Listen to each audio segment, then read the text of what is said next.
It's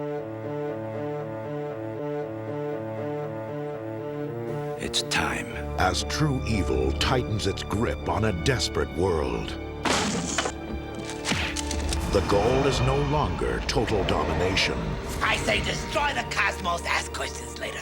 It's total destruction.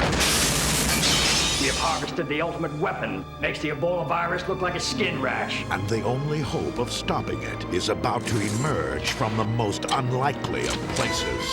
Hell itself.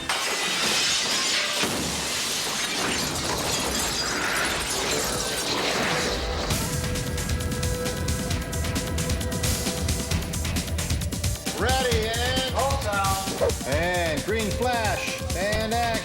The Sci-Fi Channel and New Line Cinema present an inside look at an exciting new film starring John Leguizamo, Michael Jai White, Martin Sheen, Teresa Randall, and D.B. Sweeney.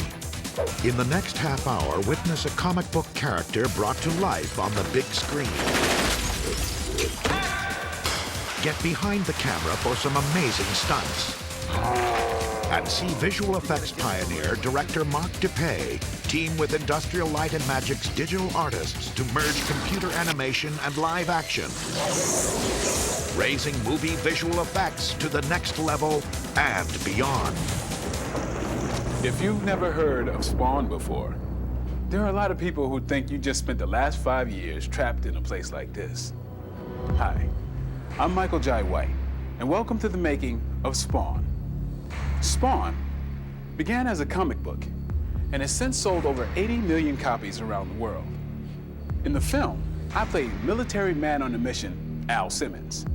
And I also play his ultimate destiny, that dark and mysterious superhero, Spawn. Join me now as we go behind the scenes, as we set out to bring Spawn from the comic book pages to the big screen. Don't go away.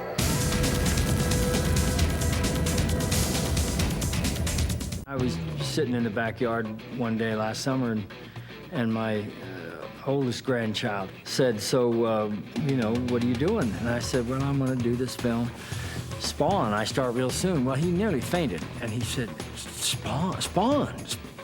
The Spawn? I said, what's the big deal? He said, well, it's only the most important comic book in the world. I just finished a pretty lengthy run on Spider-Man. And a bunch of us had quit and started our own company, Image Comics, and so at that point we all had to create a book that was going to hopefully sell for us. So I wanted something that's just really cool, and it's dark, and it's mysterious, it's funny at times. It has a more intelligent, sophisticated sense about it. Given that it's still a guy in a costume with superpowers, it's really more sci-fi-ish instead of comic bookish. My character, Al Simmons, government's most decorated assassin. He's dealing in death for the sake of the country. The airport kill zone was supposed to be clear of civilians. You will follow orders and do your job. Got a problem with that, soldier? Yes, I do, sir. And I want out. You don't quit us, son. Jason Wynn, he's the head of the CIA, and he's in league with the devil, man. You know, he's a pretty evil character. I'll arrange for your transfer right after we've run this last operation. North Korean refinery secretly producing biological weapons. It's up to us to take out the plant. Come on, son, this is top priority. He is being kind of led by a clown who is the devil's man on Earth. There's one more item on our to-do list. We need you to help me recruit your all-time favorite killer, Al Simmons. Why do you want him? Why? Ask why. When how is so much more fun.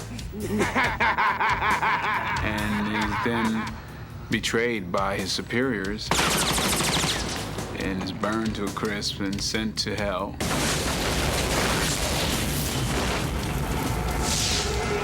And upon going to hell, in his angst, Al Simmons decides to do anything to be reunited with his woman, including selling his soul. So that was the beauty of it for me, to know this man just loved his woman so much that he sacrificed his life and entered the Battle of Armageddon, stuck in purgatory until God knows when. Wanda! What's going on? I came out here and this man was lying next to Cyan. happens to wind up a hideously deformed hell spawn. Hey, mister, you don't look so good. And he's been horribly disfigured because of the way he died. And so the clown, who is able to go back and forth, goes there to train him to lead the armies of hell in the battle of Armageddon against the gates of heaven. I don't mind being short, fat, and ugly, but the pay sucks. Clown, to me, is this two-faced kind of character. He is a perverse, malicious, evil, malignant, horrible thing. Just think of me as your guardian angel, the clown from hell. But at the same time, he's got sort of this strange sense of humor. Funny's funny, he's our man. If you can't kill him, no one can. Yeah, he's funny. Clown is this disgusting little man, but he happens to know the answers to a lot of questions that Spawn has to answer. Just get me to a hospital. A hospital? Have you looked in the mirror lately, burnt man walking? Even the entire cast of ER couldn't put you back together again. How do I put this to you? You're pushing up daisies, you're in permanent nap time, you're fertilizer. Hey, is any of this sinking in? You're dead. Dead. So we trick him and trick him and trick him, hoping he'll lead the armies, make him mad, make him commit one more vile crime so his soul will be ours. And that's my mission. Of the people and things of hell, I dub thee Spawn, General of Hell's army. He directs his hatred toward Jason Wynn. Time to get reacquainted, Jason. Whom he believes is the reason for his situation. You. Who are you? You don't recognize your own handiwork.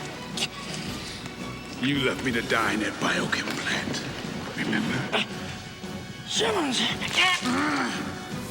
You sent me to hell, Jason. I'm here to return the favor.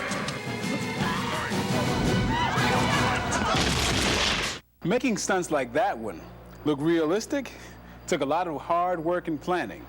And when we come back, you'll see a challenge John Leguizamo and I had to face every day.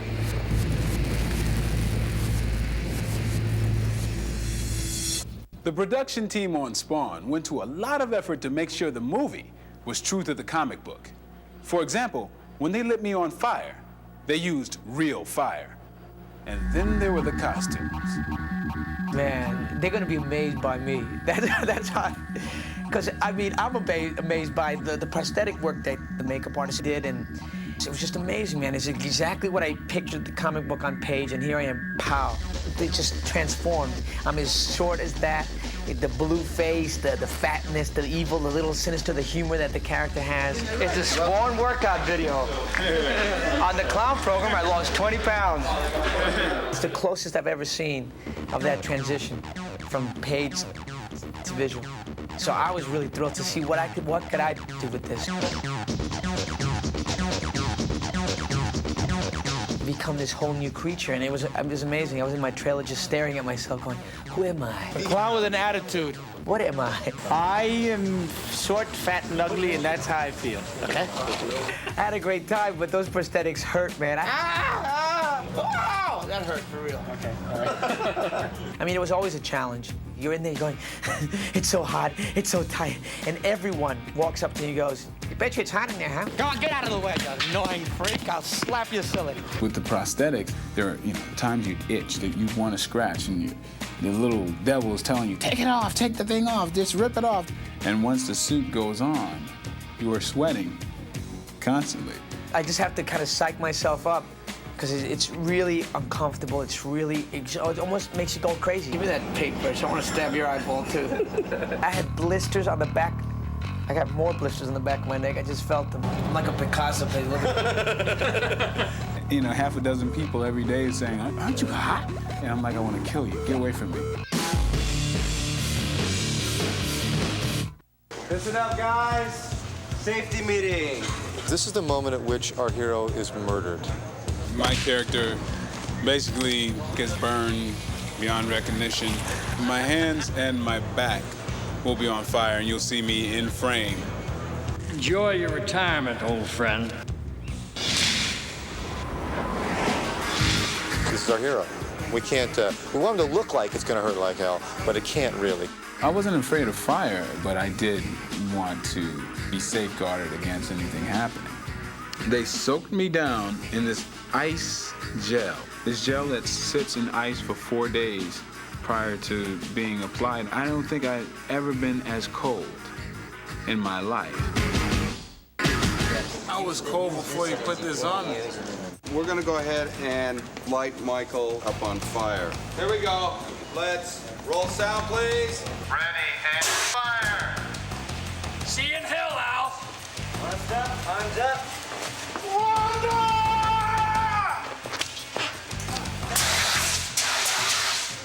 When they lit the fire, I actually felt good for a second. and I really didn't mind doing other takes of it, because I'm like, man, I am so cold. Please light me on fire once again. So it looks a lot more dangerous than it really is. That's essentially the key to what we're doing. But it must appear to be amazingly, demonically frightening. See you later, Al.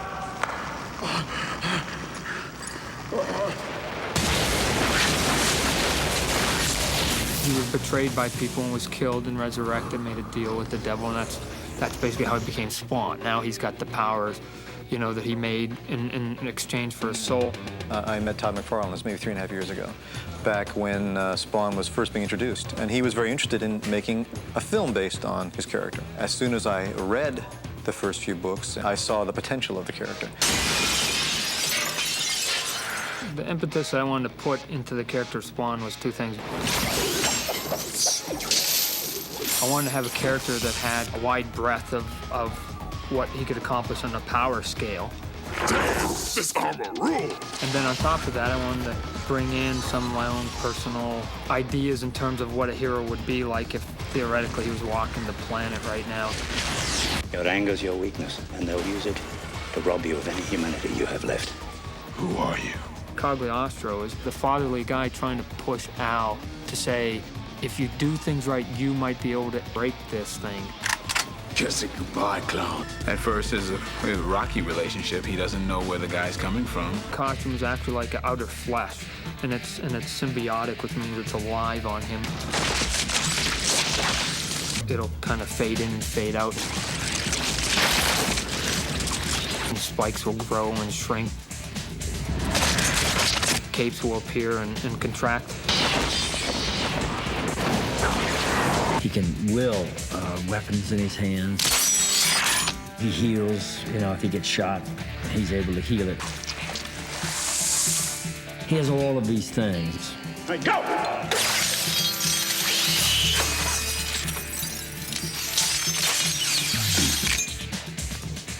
Not bad. Don't get cocky. You have a lot more to learn. Still to come, see how computers blur the line between reality and fantasy in the making of Spawn.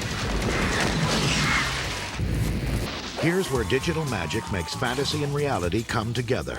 Using three-dimensional computer animation, the filmmakers, along with the effects wizards at Industrial Light and Magic, gave Spawn a look all its own. In the case of going from clown to violator, we go through these massive contortions and the character's in pain the whole time. We go from this fat little round character into somebody that had totally a different design to them, and changing the textures as well. These are things that we've never really approached before. This is the Violator digital model. The clown does an interpolation. He actually makes a three-dimensional morph from the clown, his human form, to his demonic form, which is the Violator.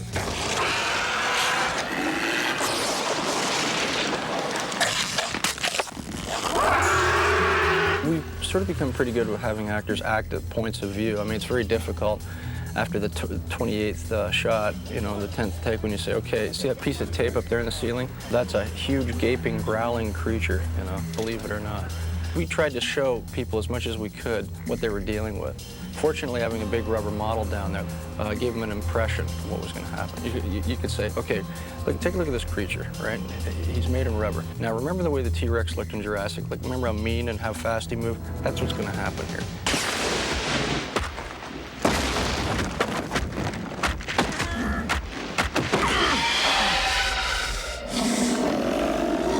that?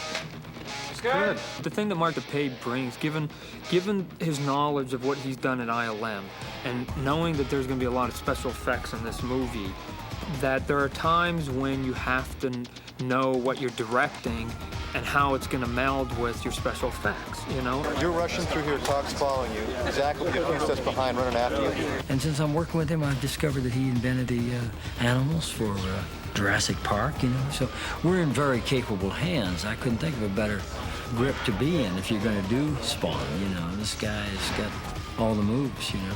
Then you have all these weapons that are kind of hanging out. You peel them off and throw them to Cog and say, no guts, no glory. Spawn has these powers that are very hard to create in reality. They just, you know, don't exist. So we're going to be using computer animation to bring them to life. As he comes down through this dome, the classic coming through the glass cape scene in a superhero movie, but with the difference that we're able to make it much more majestic, inspired by the cape in the comic book. It's alive and it's part of him, and it comes out of him and it behaves. It's like another character almost. We have that ability and that flexibility in digital to actually do that, which would be very, very difficult in a practical situation in live action. That is one of the biggest reasons to do Spawn with computer graphics as opposed to using the other means of effects. The story, of course, is about the Spawn based on the comic book, but a lot of the stylized look, you know, stuff we tried to incorporate a lot of that. You know, but a lot of it doesn't work if it's moving. So we had to invent our own dialogue, you know, of motion to do a Spawn. You're ready to zap, yeah. You're getting zapped. Okay, go down on one knee, like that, and fall aside. Right. That new technique bridged the gap between human movement and computer-animated characters. In order to capture the way that, you know, Michael Jai White has moved, we're capturing his motion from motion capture data and inserting it into the Spawn costume. Electronic sensors are attached to Michael's bodysuit, and a 3D camera system records his movements. The computer then translates those movements to a digital model. Majority of the big action sequence fights that we'll see, right, in the movie will be computer generated. Violator, which is data that we just invented in terms of the motion. Then we have Michael Jai White's motion, and then we add the Spawn computer generated data over top of that. So those are essentially sort of three different fundamental things that are being added together to make the shot work.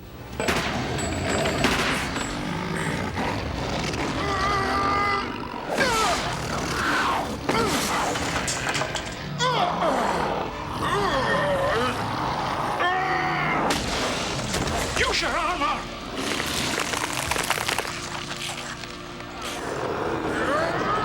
Concentrate!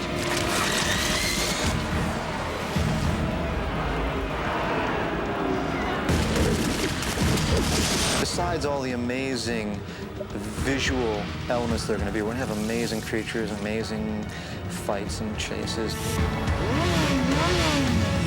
Surreal, unbelievably strange, and interesting characters. It's been pretty intense. I mean, it's an experience I've never had before. Spawn goes for the juggler. He goes for the aggressive thing that kids want. He still has humor. Still has character, still has story. Are there any normal people left on Earth? Nothing subtle about this piece, you know. When they're done watching this, I want them to go, Batman just sissy.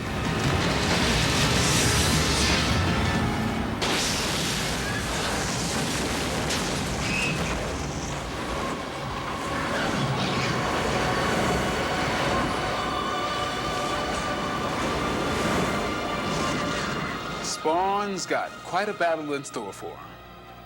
It's one thing to have to fight the forces of evil, like Wynn and the Violator. It's even tougher when the future of all mankind depends on the outcome. So, will Spawn be able to stop them from carrying out global annihilation? Well, I guess you'll just have to check out the film and see for yourself. I hope you've enjoyed this visit behind the scenes of Spawn. I'm Michael Jai White. Thanks for watching.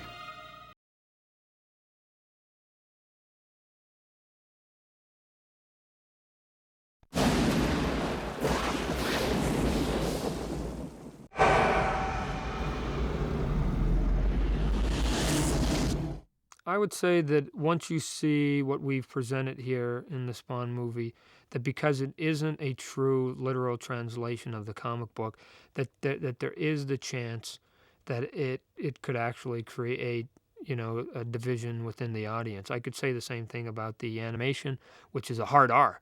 And so again, I mean, it's as far away. I've had people come up to me and go, "Oh, after seeing the animation, I won't even touch a PG-13 movie."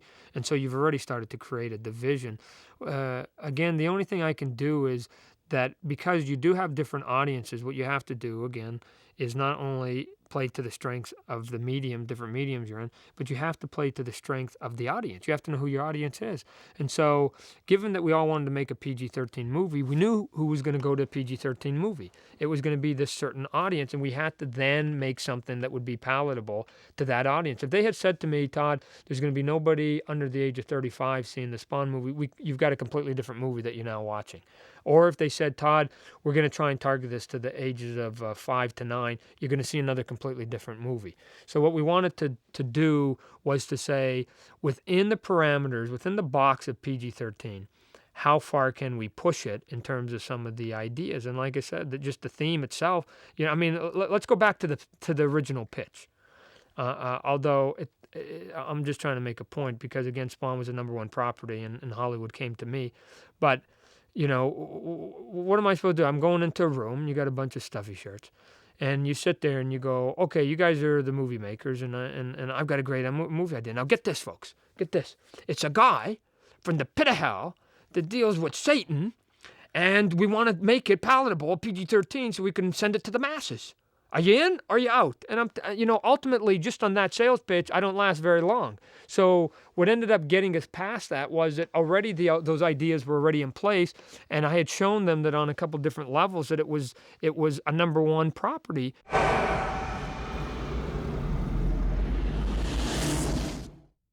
Early on, I kind of set 4 pillars. I'm like, where's the public? And I set down toys. I set down electronics, which is video games and things of that sort, movies, and television. And so I felt that if I could get into all 4 of those places, that I would have 4 pillars or foundations that I could then potentially build a big house on, and it would be fairly stable. And so one of the reasons why I wanted to get into movies wasn't because I wanted to be a Hollywood guy and I want to be a producer and I want to be a star and I want to mix it up with Tom Cruise. It was just that since that's where the public goes, then I needed to get it out on the 60-foot T-shirt, for lack of a better term, that actually moves. The only consistency that I ever wanted was the attitude of it, you know, that the Spawn comic book has some balls and has an edginess to it, and it's kind of dark, and I just wanted to make sure that all those things translated. I didn't really want a literal translation because given that I'm involved in all these things and I have control over all of them, you know, the easiest way to bore yourself is to keep telling the same joke over and over and over and over and over. Spawn to me is something that's in comic book format to start with and now in movies, but it's kind of, I call it Batman if he wasn't controlled by corporate America. What in my mind he should be over 50 years. He should have moved from the spot that he was created in 1939, and he hasn't really done it. And so I found it kind of strange early in development of Spawn that I was the guy that actually wanted to make more changes than other people, because I think they thought that they would be offending me if they wanted to make, you know, go, "No, Todd, that's not going to work." And I was the one that was saying, we don't need to see the cape, you know? If I never see the cape in the whole movie, that would be okay with me, because if he has a 40-foot cape for an hour and a half, I'm telling you, the first thing that's going to happen, he's going to trip about 10 times, and I don't think that looks very heroic if this guy's running around and like going whoops, poof. And so we have to basically go, what do we want to do? We want to show in the comic book that he has a costume that's alive. We just have to still show that, but in a different fashion.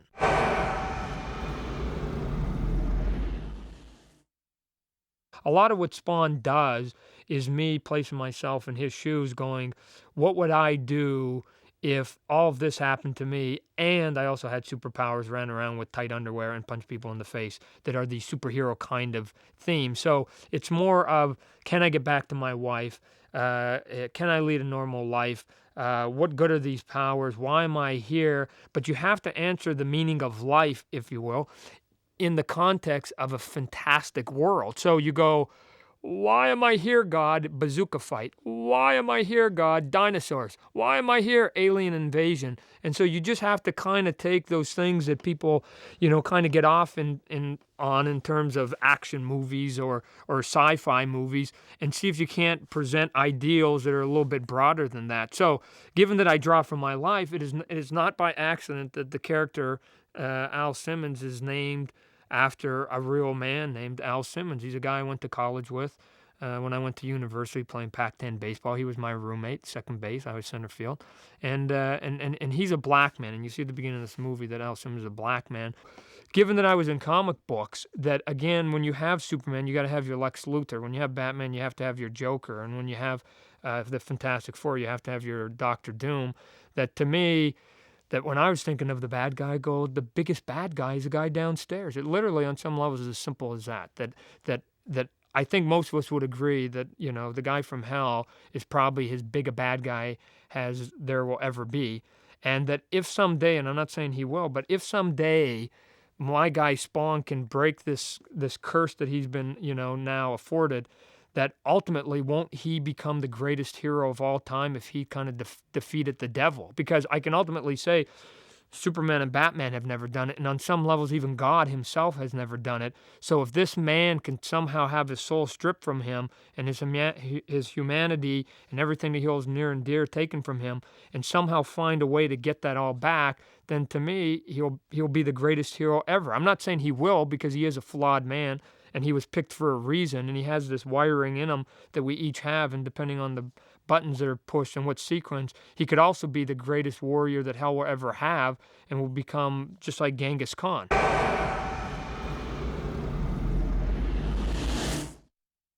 Spawn is about a guy, again, if you compare him to Batman, that to me, Batman is the kook out of the two guys, if we want to start being comic book geeks here.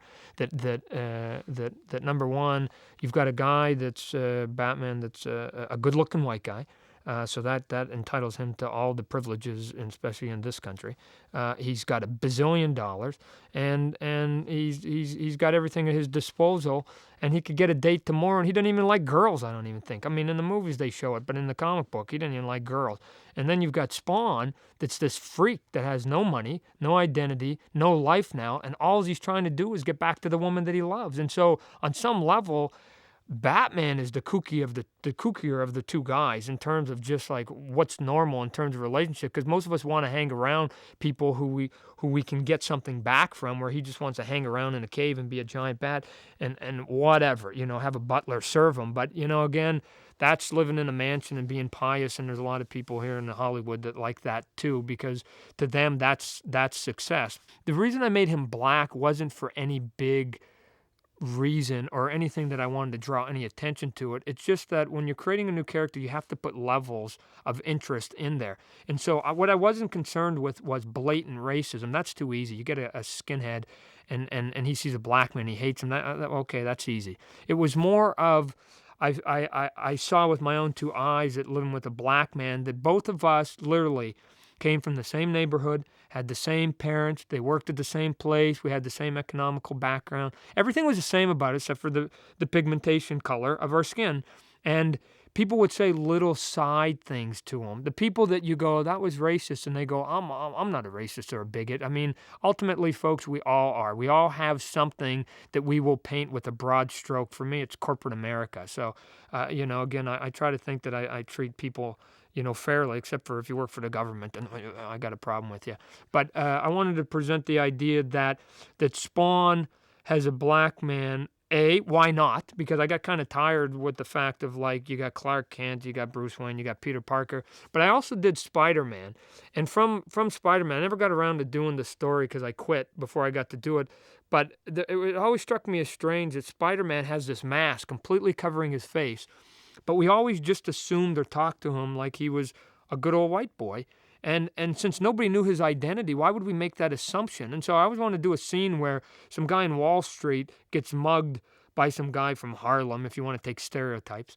And Spider-Man comes in and he webs the guy up and the mugger up, and then turns to the Wall Street guy and the stockbroker, and he goes, those friggin', and he uses his derogatory statement.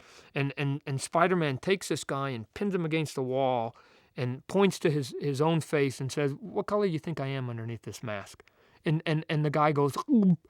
I found that the look of him without the mask, for me personally, is a lot more appealing when he's burnt, because A, you get to see his eyes, you get to see his emotion, you get to see him talking, and it's just not a guy muffling under an enclosed mask. And because he is kind of generic, you get this kind of, is this a sci-fi movie? Is this kind of a horror movie? I mean, what is this? And it doesn't fall into the same trappings as your traditional standard superhero comic book that, again, a lot of people would be bringing that kind of, useless kind of label to the show.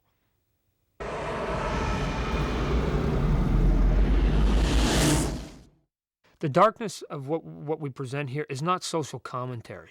So I'm not trying to say that because his world's dark and bleak, that means that, America as we know it is going to the pits, and, our society is coming apart at the seams. It has nothing to do with that. It's really just about, again, going back to does he get his powers from hell? Because to me, again, it's like the biggest bad guy, is the devil. Okay, simple. It's no deeper than that. So the darkness makes sense in the fact that if you're going to present a character that basically is burnt and charred and has these kind of vampire qualities to him, that he's back from the dead, he doesn't look like you and I, he has the red cloak, he hides around at night, that again, that he works better in this world, and it's not anything deeper than that. If you allow people to present ideas, but most people don't approve of it, then it won't sell. If it doesn't sell, the product will go away.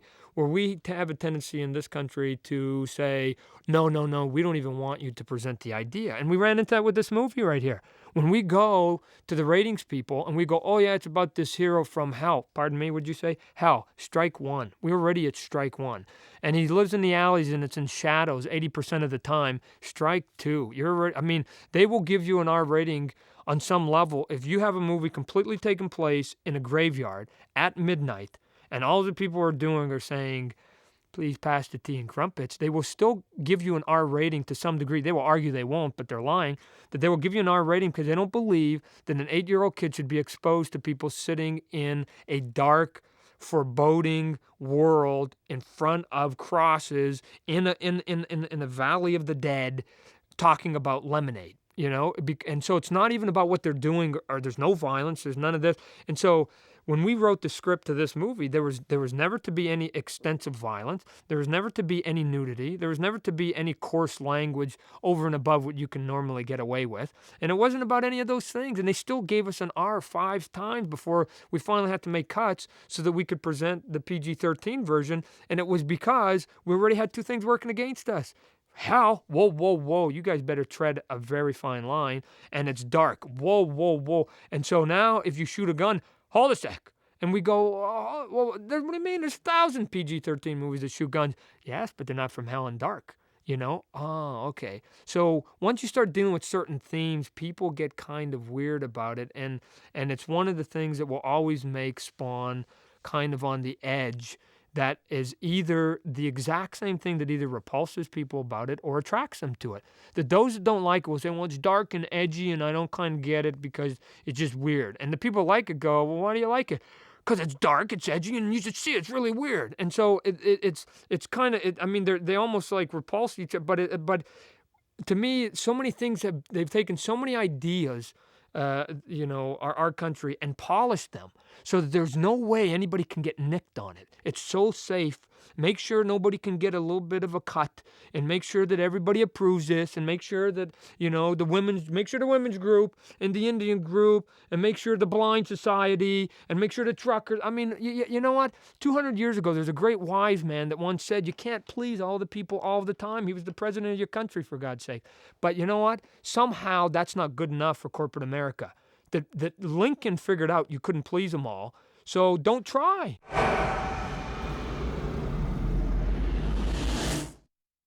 The movie is, in my mind, ultimately chapter 1 of about a 200-chapter story. And so if we ever do a sequel, the second movie isn't just going to basically repeat what we've done in this movie. What it will do is it will then advance into chapter 2, bring in new people and move the mythology forward, which in this case, people might stay away from it, especially mommy. Sorry, Mom. When I first approached Hollywood about making the Spawn movie, they said, Todd, what would you like to do if you were completely in control of it? And my answer was, I'd take the $35 million and I'd make it animated, and I'd make it like an R animated movie, and I'd do something that would either completely flop in this country or would basically make us trendsetters. And so, to me, I've always been the guy that wants to go down the path less traveled because, again, either you go, it's a suicide mission. Anytime you try to do something different, they're like, oh, he's going to fail. What's he thinking of? You can't do it that way. So even if you fail, you got nothing to lose because it was already suicide. But if you live through the suicide, if you're in that car going 100 miles an hour to the wall and you hit the wall and you get this great big explosion and you die, that's okay because it was like, wow, that was a pretty cool looking death. But if you live through it, it's a miracle. And all of a sudden you go from being a lunatic and a psycho to being a creative genius. And look at this guy, isn't he so smart? I'm telling you, the labels get peeled on and off me so quickly within a matter of days, depending upon ultimately how much cash goes into somebody's pocket, the corporate giant's pocket. And then from there, if they're making money, then they go, oh. But the funny thing is, the thing that still amuses me to this day, which is why you got to keep reinventing yourself and don't get complacent, is that as soon as you show them you can do it another way, and that their way isn't necessarily wrong. It's just that there's another way to get to the party. There's 10 different routes to the party. You don't have to keep going down Main Street and turning left at Jones. Is that we're going to take a different way. Then once you go, can't do it. Once you do it, once you have the fortitude to get past all of that and do it, and it is successful, so there's a bunch of hurdles you got to get over, then they go, oh, it can be done and is successful. Do 20 knockoffs of it. And all of a sudden become status quo. What you were going is like, no, I don't want to do status quo. Whoosh, become status quo. So then you have to end up basically reinventing your new stuff so that, again, if Spawn, let me just tell you, if Spawn made $300 million worldwide, they would be staring at each other going, what we need is dark superheroes. That would it. That's as simple as they would look at the Spawn movie and they would go, dark superheroes. I wouldn't even doubt they would change Batman and go, gotta make them dark. Spawn was made twice as much, gotta make it dark. It's as simple as that. They have knee-jerk reactions and they just want to basically go, oh, let somebody else do it, show us it's successful, then we will come back and do cheap imitations of it. So on some level, I hope that Spawn is a moderate success so that, again, I keep going to these areas where I'm kind of a one-of-a-kind guy because on some level, it's easy to win a race that you're not in with anybody. It's like, oh, good, I came in first and last. Again, it depends on whether you think that that's good or bad. But if people go to the left, I've always gone to the right. Never get married to the right. And then as soon as people go to the right, go to the left. Just always go where they're not. And so it was easy. And let's take Spawn. They're doing cute, cuddly, nice, politically correct stuff. I'm gonna do a movie about hell, PG-13. I don't got much competition. I'm telling you, because I'm the only guy out there doing that. Woohoo! Good. Whether it's good or bad, I'm the only guy dumb enough, I guess, or brave enough, either one, I'll agree with either one, that wants to present an idea about hell to the masses. Okay. And as soon as everybody does hell, I'm going to heaven. Or I'm going to do that Buddhist story that I have been saving up for. So.